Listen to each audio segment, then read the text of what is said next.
Bioma é o conjunto de seres vivos de uma região. Os biomas lapidam não só os animais, as plantas, mas também o ser humano, que, como todas essas diferentes espécies nessas regiões, criou ferramentas adaptativas na sua forma de viver e expressões culturais. Nossa, quase, cara. O Brasil é um país rico em diversidade, com dimensões continentais, que abriga 6 diferentes biomas, e é através deles que vamos entender quais espécies de animais e plantas ali vivem, como vivem e o esforço na conservação das mesmas. Eu sou o Richard Rasmussen, biólogo e conservacionista, e esta minha nova expedição tem como missão percorrer esses 6 biomas brasileiros, desvendando a fauna, a flora e o homem que aí vivem.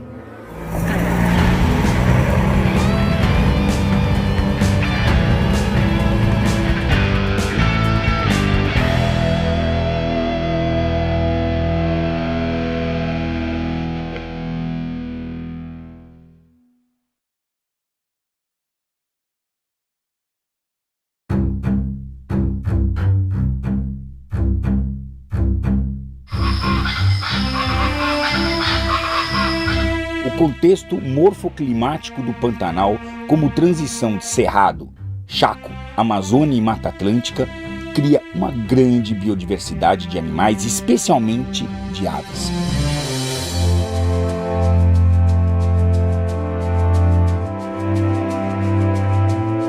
Bom dia! Uma manhã gloriosa, um pouco xoxa, porque choveu a noite inteira. Aliás, aqui no Pantanal Sul, onde nós estamos, a chuva atrasou. Deveria estar agora cheio e não está. Deveria começar a secar. Mas já é o segundo ano que tem um descompasso um pouco daquilo que tradicionalmente se conhecia das sazonalidades. E a gente não sabe exatamente por quê, mas sabe que não é muito bom. Hoje a gente vai dedicar o nosso dia às aves pantaneiras. Eu venho desde criança a esse hotel aqui, o Passo do Lontra. Ele é um hotel tradicional de pesca, mas hoje tem um olhar mais afinado ao ecoturismo, porque muitos turistas vêm aqui e não estão interessados na pesca, estão interessados na biodiversidade pantaneira. Birdwatchers, observadores de aves. Bom dia, Aranquã! Já vamos falar de vocês. E outros que vêm aqui simplesmente para observar a fauna. Então hoje vai ser dedicado às aves pantaneiras, algumas que são endêmicas tradicionais daqui, enfim, você só encontra aqui, e outras que são distribuídas pelo Brasil, mas você também encontra aqui. Ok? Então, muito silêncio, muita atenção, porque com ave é o seguinte, a hora que você aponta a câmera, ela voa. Pensa num vertebrado safado. Mas nós vamos conseguir imagens boas. Bora lá, o dia vai ser bom. Das cerca de 1.800 espécies que ocorrem no Brasil, por volta de 650 vivem aqui, nesse ambiente. A vantagem do Pantanal em relação a outros ambientes é que aqui a observação dessas joias coloridas é muito mais fácil.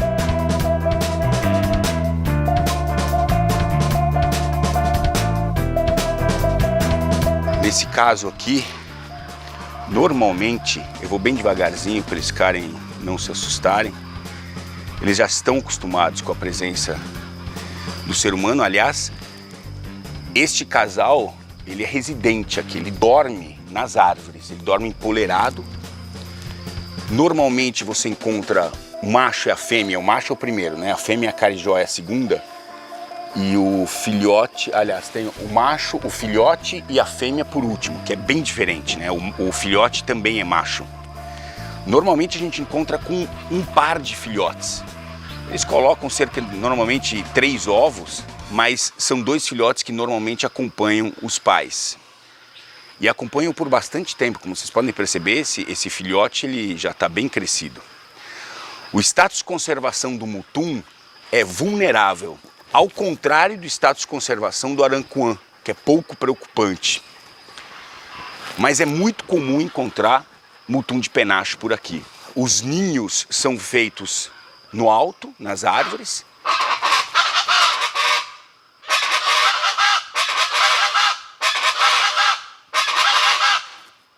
Esse é o aranquã. Esse é o despertador do Pantanal. Logo cedo, 5h30 da manhã, eles começam essa algazarra. Bota todo mundo em pé.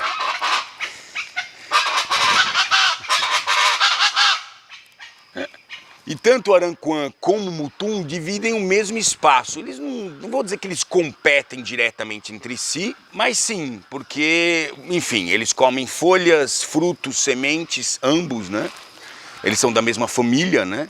E ele fica mais no solo do que o Aranquã. O Aranquã está mais vinculado às árvores, né, do que ao subbosque. É muito comum você ver o Mutum passeando pelo chão, ciscando, né, como uma galinha, né, e procurando alimento. Crax fasciolata é o gênero e espécie do mutum de penacho.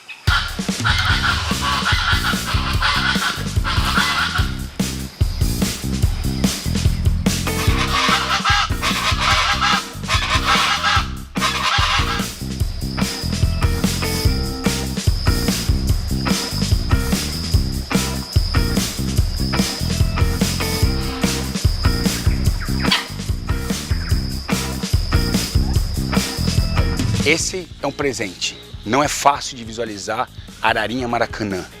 Normalmente em casais, porque psitacídeos, eles têm uma relação muito longa e duradoura. O casal, ele é fiel um ao outro. Quando um escolhe ao outro, normalmente é para o resto da vida. A gente percebe que é uma arara maracanã por causa dessa faixa amarela que ela tem no pescoço, no dorso, na verdade, do pescoço. Então são aves que dificilmente descem ao chão, como as outras aves, por exemplo, como os cracídeos que a gente viu agora, que estão acostumados a andar no subbosque buscando alimento. Esses caras não, eles descem só se eles encontram algo que é muito especial, né? E aqui tem bacuri, que são esses coquinhos, dessas palmeiras que eles são loucos por eles. Então, quando cai, tá bem maduro, né? E eles acabam descendo ao solo só por causa da alimentação. Aliás, são aves que adoram fazer seus ninhos também em palmeiras, né? Não existe nenhum bioma igual ao Pantanal em termos de visualização de animais. A floresta amazônica pode ser mais biodiversa? A Mata Atlântica pode ser mais biodiversa? Pode. Mas a chance, pela abertura, amplitude, essa grande planície, que faz com que você consiga visualizar muito fácil, né, embaixo do bosque, por dentro, né, desse cerradão, faz com que o Pantanal seja o lugar que você encontre animais o tempo todo. Onde você olha, você vai ver um animal.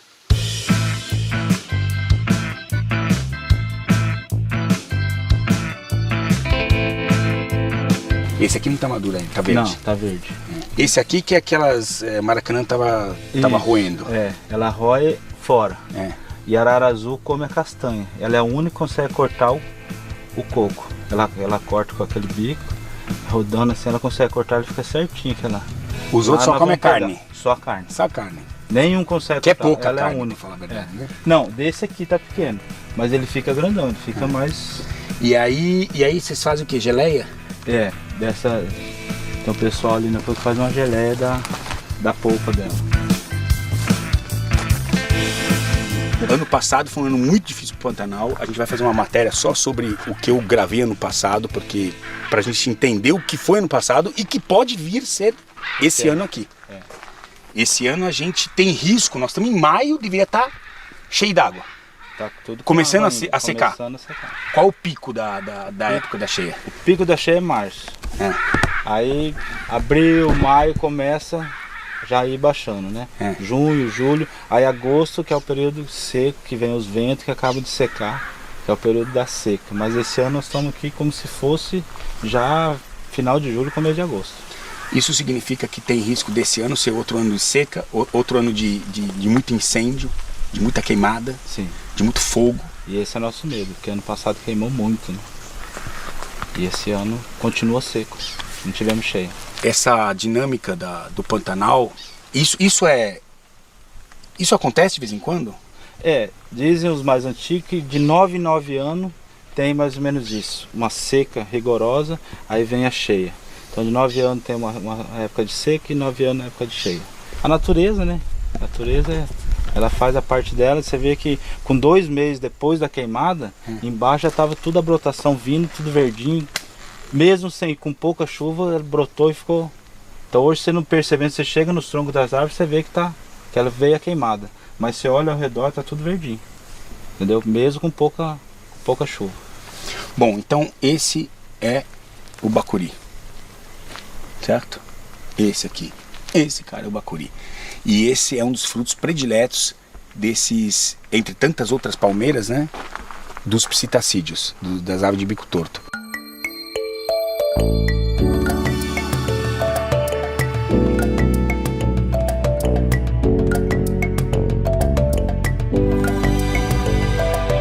Esse é o pato selvagem, pato do mato. Esse cara já, o status dele atualmente é pouco preocupante, apesar de aqui no Pantanal os caras terem comido muito pato. Mas hoje em dia é uma espécie, né, mais protegida, as pessoas têm mais consciência da questão da preservação desse anseriforme, ele pertence à ordem dos anseriformes. Você que está acostumado a ver só pato no chão, esse cara aqui, ele também fica nas árvores. E ele é um macho. Vem. Como é que eu sei que esse cara é um macho? Os machos são bem maiores que as fêmeas, são o dobro do tamanho. E os machos, eles têm essa pelezinha vermelha em volta do olho. Ou seja, é mais um caso, eu que estava falando que tem poucos casos de dimorfismo sexual, né? Diferença entre machos e fêmeas. Esse é mais um caso de dimorfismo sexual. O macho não só é bem maior, como ele tem essa pelezinha vermelha. E é um bicho que pode chegar a 4 quilos de peso, totalmente voltado ao ambiente aquático, mas também você encontra ele no alto das árvores. Aliás, o ninho dele normalmente são oco de árvore, ele faz ninho no oco de árvore, chegando às vezes os ovos a ser depositados a 3 metros de profundidade nesse oco de árvore, lá no fundo mesmo, né? E podem botar diversos ovos, podem botar de 8 a 16 ovos, quer dizer, aquele é o recordista aqui de quantidade de ovos depositada de todas as aves que tem no Pantanal, à exceção talvez das emas, né? As emas também colocam bastante ovos. Hoje o pessoal já está mais consciente, né, com relação à conservação dos patos, mas houve época aqui em que se comia pato adoidado, né? Mesmo assim, é como eu falei, a posição dele hoje em termos de conservação é pouco preocupante. Isso quer dizer que tem bastante.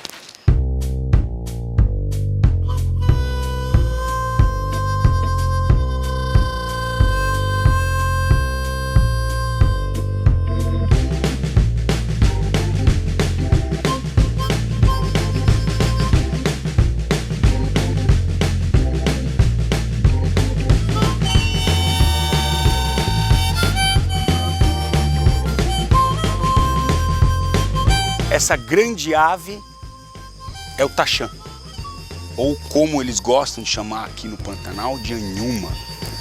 Uma ave da ordem anseriforme, a mesma ordem que o pato selvagem, que os marrecos, só que esse bicho aqui ele não tem o pé espalmado como um pato, como um marreco. Ele tem umas membranas interdigitais, mas ele tem grandes garras. Já há 2 anos atrás, eu percebo que existe um casal residente aqui no Passo do Lontra que todo ano põe ovos, põe de 5 a 7 ovos e gera os seus filhotes aqui com segurança no hotel. Essas grandes aves adoram esses brejos que são repartidos, pense bem, pensa numa ave que tem que ter presença, porque onde ela põe os ovos é onde estão as capivaras, onde estão os jacarés. Essa ave tem no cotovelo da asa 2 esporões, quer dizer, um esporão de cada lado, que supostamente a gente achava que são para defendê-la, mas na verdade tem mais a ver com uma questão reprodutiva, né? Uma questão de chamar a atenção do parceiro. Aqui elas vão se alimentar de pequenos invertebrados, moluscos, plantas aquáticas, são uma das grandes aves que compõem essa paisagem, sendo que não é uma ave exclusiva do Pantanal. Para falar a verdade, eu registrei mais aves, mais taxãs e onhumas lá no sul do país, né? Na Lagoa dos Patos, por exemplo, do que aqui. Para mim foi uma surpresa a primeira vez que eu vi na paisagem aqui do Passo do Lontra essa grande ave.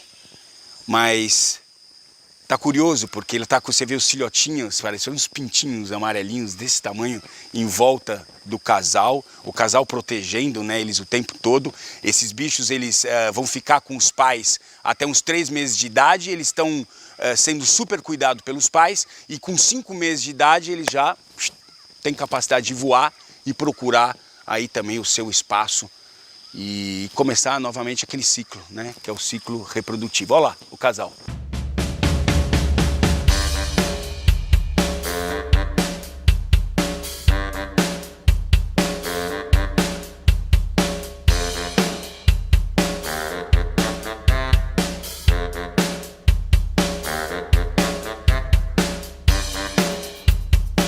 Esse cara já é um predador, o famoso socoboi, Tigrissoma lineatum. Ele fica imóvel desse jeito, parado, no meio de um brejo, só esperando invertebrados, anfíbios, peixes, qualquer coisa que passar na frente dele, ele vai abocanhar. Na verdade, ele não vai abocanhar. Ele vai usar esse bico em forma de lança para apunhalar, matar para depois poder engolir. Ele pertence à ordem dos pelicaniformes. É isso mesmo, a ordem dos pelicaniformes. Por que socoboi?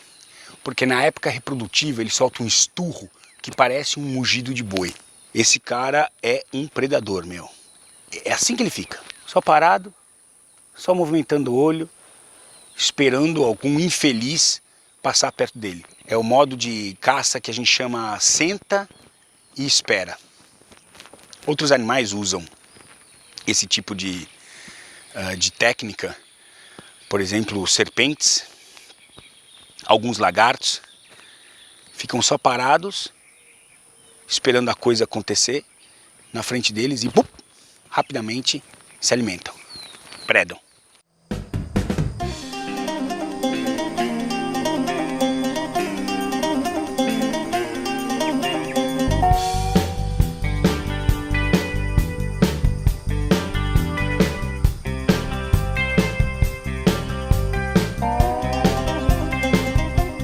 Esse é o famoso João de Barro. Acho que talvez seja uma das aves mais famosas do Brasil.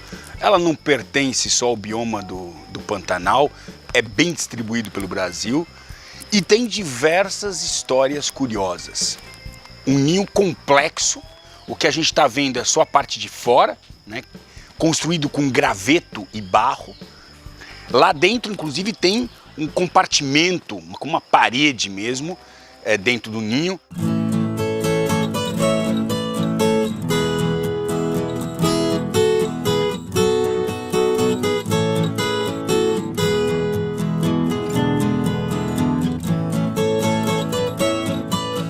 O Adão toda manhã aqui no Passo do Lontra é o responsável, entre outras coisas, mas de manhã é que ele coloca nos coxos o farelo para as aves.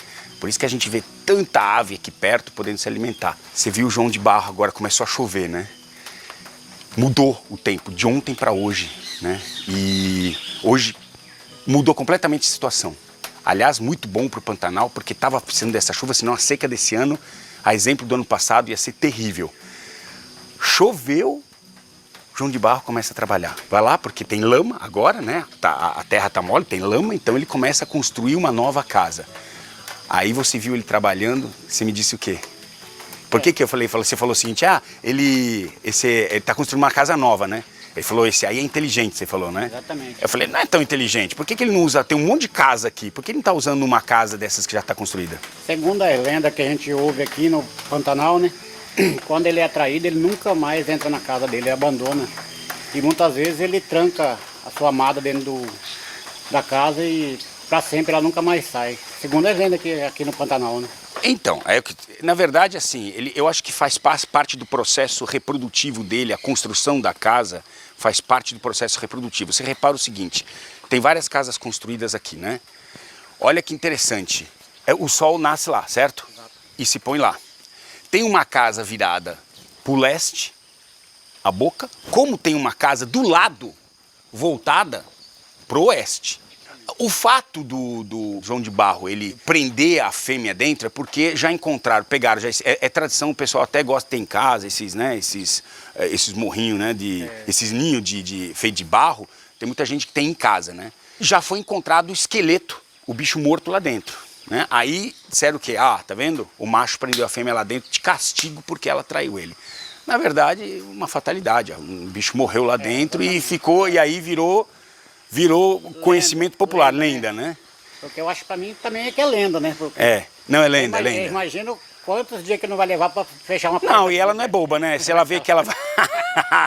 o cara vai trancar ela lá dentro, ela dá linha no pipa, quer dizer. Mas é uma lenda interessante que faz com que, enfim, o João de Barro tenha várias histórias aqui populares nessa região. Hoje, de ontem pra hoje, começou a chover aqui. Com essa casa começando a recém no alicerce. Quantos dias será que ele vai levar para fazer essa casa, né? Quantos dias, que trabalho. Obrigado pela colaboração, valeu. Muito bom. Bom trabalho hoje, hein? Hoje vai ser um dia assim, né? Nublado, né? Que bom, precisava mesmo. Precisava chover aqui no Pantanal.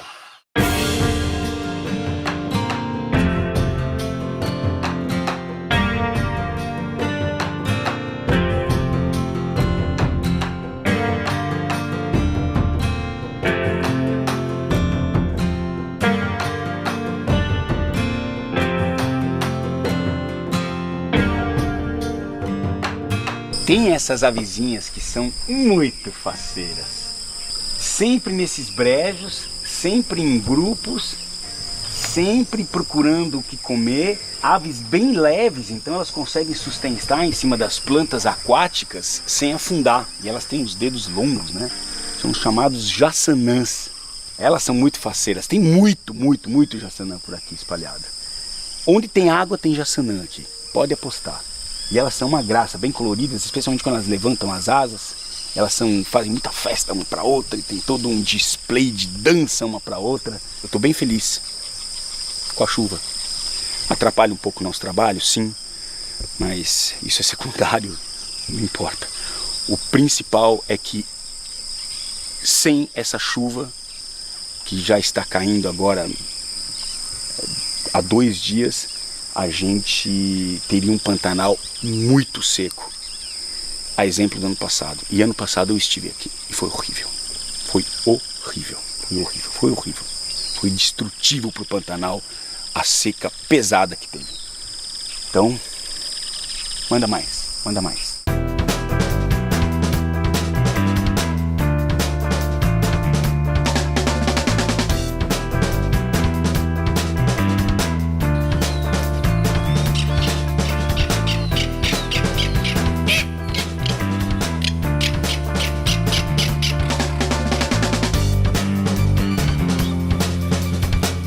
Carcará, uma ave símbolo brasileira, uma ave que não é nem uma ave de rapina verdadeira e nem tampouco um urubu, está entre os dois.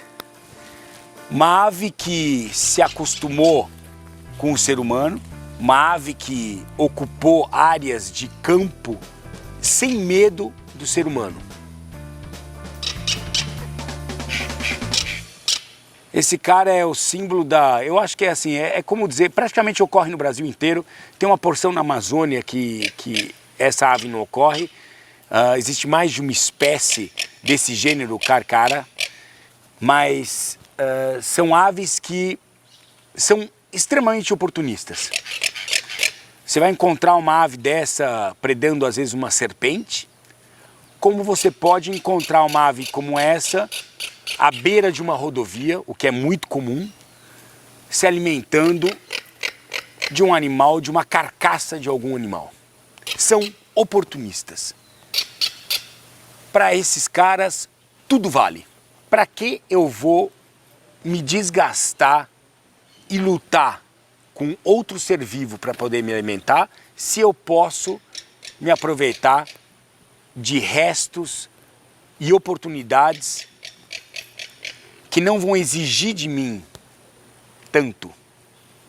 Inteligente.